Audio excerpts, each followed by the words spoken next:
Morning, the distribution of tents to those who are homeless is now changing in Multnomah County. The rules are changing. Fox 12's Leah Kamana joins us now in studio with why they made the update.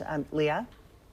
Shauna, this new rule goes into effect today, allowing the county distribution of tents only during severe weather and cold weather advisory events. This new rule replaces an interim supply distribution guideline implemented by the Homeless Services Department in October 2024 and comes as part of County Chair Jessica Vega Peterson's proposed 2026 budget, which looks to consolidate two existing county supply warehouses. That, along with the changes to supply distribution, will provide $941,000 to the county that can be used to maintain and expand other services. In a press release earlier this month, Peterson saying in part, quote, "It's critical that we use our resources more effectively to help people move off the streets, not just survive outside, but find a path to stability and housing."